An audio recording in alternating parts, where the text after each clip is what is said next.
This video shows you how to fix a Lenovo ThinkPad P16 that turns on but won't display an image. We'll cover troubleshooting, system repair, recovery methods, and command line fixes to restore your normal startup. A lot of errors pertain to this problem, and we're going to go ahead and jump into what should hopefully be a pretty straightforward process, guys. And we're going to go ahead and jump right into it. First thing I'd recommend doing would be to actually go ahead and boot to the troubleshooting utility on Windows 11. So if you do a hard power off 3 times in a row, Windows should automatically attempt to launch the startup repair utility. And if it doesn't find anything, it will give you the option to select advanced settings, in which case it will take you to a screen that looks like this. Now, if it does not take you to a screen that looks like this, or you're unable to get to that, you can also download the Windows 10 Media Creation Utility, or Windows 11. They probably will make a creation utility for Windows 11 at some point. And it doesn't really matter. You can actually run the Windows 10 utility on Windows 11 as far as I'm aware. And you should be able to run the troubleshooting utilities built in within it. So you just would go ahead and download it to an ISO file and then burn it to a DVD or USB. It'd have to be about 4 gigabytes or more. It couldn't be a small USB flash drive, and it couldn't be a CD. It'd have to be a DVD. And then you'd boot your computer from it. So depending on the computer manufacturer, you'd have to tap a different key on your keyboard in order to launch that menu, in order to select what boot drive you want to go off of. So it could be anything between the escape key, F2, F8, F12, for example. And those are the function keys on the top of your keyboard. So you may have to just do a little bit of trial and error. Shouldn't take you more than a couple minutes. Googling it would probably be best before you even begin. But anyway, we're ready to go ahead and jump right into it. So we're on the choose an option page. So these will look very similar whether you're booting from it directly within Windows itself, or if you're plugged in a USB flash drive with the media creation utility installed and you selected the recovery option. So when you are setting up your Windows 11 installation or Windows 10, depending on the drive you're using, there should be an option to repair your computer in the bottom left corner of the dialog window, one of the first screens that comes up. You go ahead and select that, and then it would take you to a troubleshooting screen like you see here. And you want to go ahead and select troubleshoot, reset your PC, or see advanced options. And then there are going to be a whole bunch of options in here that we're going to explore in today's video. The first one, we're going to actually go underneath advanced options, and then select startup repair, fix problems that keep Windows from loading. So go ahead and select that first.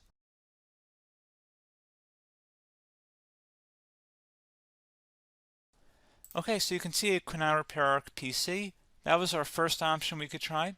Something else, if we go back into advanced options here, and then select troubleshoot, we're going to go underneath advanced options again. You can go ahead and actually access safe mode by selecting startup settings. And then if you select the restart button, you have the option on the screen, select safe mode with networking, which will give you a key on the screen. It'll tell you which key to press to enter that. I believe it's the F7 key. It'll do that for you. I'm not going to go over that in today's tutorial because I don't really want to go into safe mode, but you're more than welcome to attempt that by going into here and then selecting restart. Again, it'll launch another screen. It'll say what key do you want to press, and it'll give you like 7 or 8 different options, and you want to select safe mode with networking. There's also an option for a command prompt too, but that's going to be something we're going to cover later in this video, and we don't even have to go through that in order to access it. So that's why I'm not going to really push for that, because unless you know exactly what's causing the problem, you probably don't need to go into safe mode. Unless you're trying to recover files, in which case then you definitely can go into safe mode, but we're trying to actually recover our computer here. So I hope that makes sense. Something else we can also try here as well would be to uninstall updates, remove recently installed quality or feature updates from Windows. So if you go ahead and select that, you can uninstall the latest quality updates, which generally is the more day-to-day updates. Feature updates are the less regularly released ones, like the big ones. I would equate it to service packs in like Windows 7 and Windows Vista and Windows XP. So larger updates that occur once or twice a year at most. And the quality updates are more just a regular update. So probably obviously depend, it'll take longer if you're going to try and uninstall the latest feature update versus quality update. And maybe you don't need to go back that far. So just giving you guys a couple pointers with that. Something else you can also look at here, and we're going to jump into the command prompt in a little bit, but you can select System Restore, which will use a restore point recorded on your PC to restore Windows. And this is something I would highly recommend here, guys. So select Next.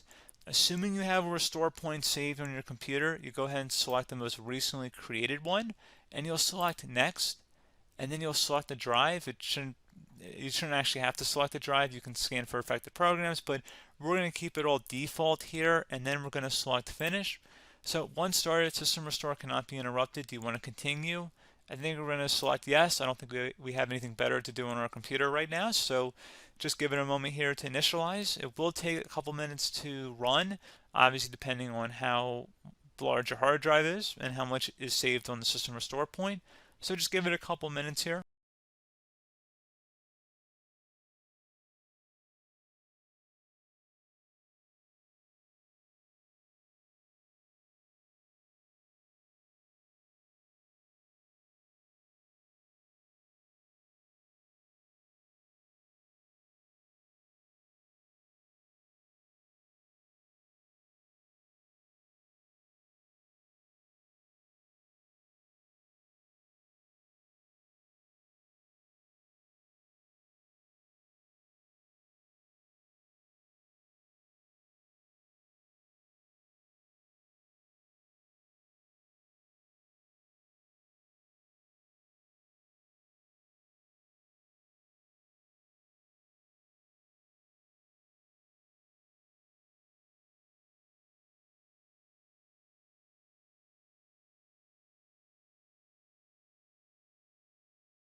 Okay, so you can see the system has been restored successfully. We're going to go over a couple different methods in addition to that if that did not work. So I'm just going to pause the video and we're going to start back on the recovery screen that we started with. Okay, so a couple other things we can try here too. If you go back into troubleshoot, you can select reset your PC, while you choose to keep or remove your personal files and then reinstalls Windows. You can select to keep my files, which will remove apps and settings but keeps your personal files. You can also select remove everything, which will remove all of your personal files, apps, and settings. So this is more of a factory reset, the second option here. First option, it should not delete all of your personal files. However, it will pretty much clear most of your programs. And keep in mind, there's no guarantee that your information, number one, is even still available and easily recoverable on your computer to the point that you actually would be able to recover anything.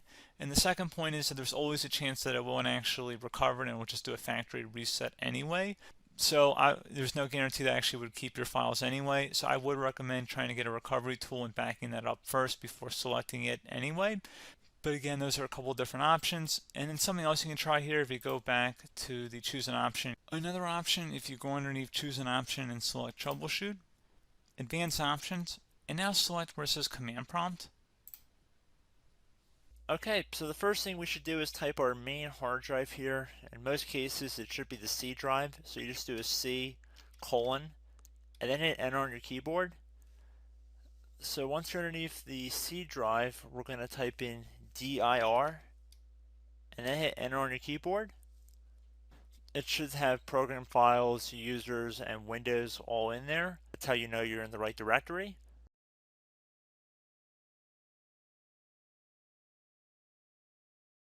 In some cases, it might be the D drive as well, so just keep that in mind.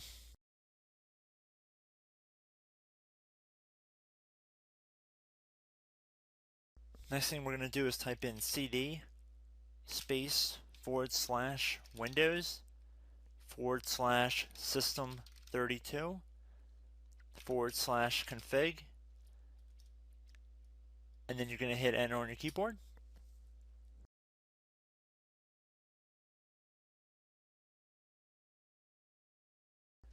So now you're going to type md space backup.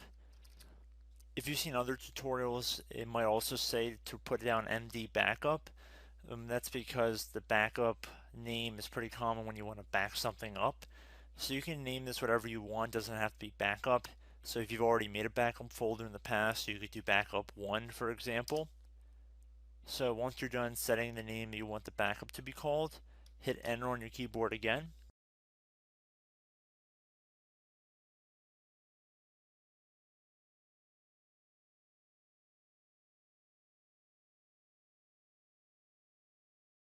At this point you want to type copy, C-O-P-Y, space, then you want to do the star symbol above the 8 key, then do a period or a dot, whatever you want to call it, then another star sign, and then another space, and then type backup, and then hit enter on your keyboard.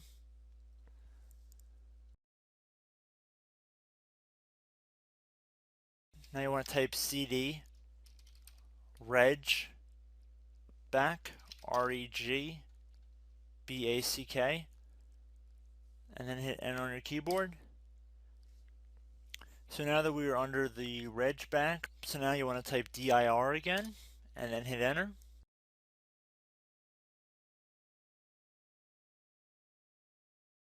So now at this point we're going to type copy again. So copy, space, star sign, dot, another star sign, space, and then 2 dots. So we're going to type copy, space, star sign, dot, sign, star sign, dot, dot, and then hit enter on your keyboard again. So for overwrite, you want to overwrite all. So type A on your keyboard, so capital A, and then hit enter on your keyboard.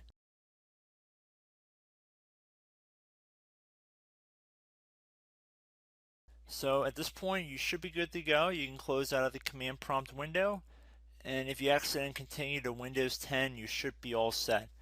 So I hope one of these 3 or 4 different methods we went through in this tutorial helped you guys out.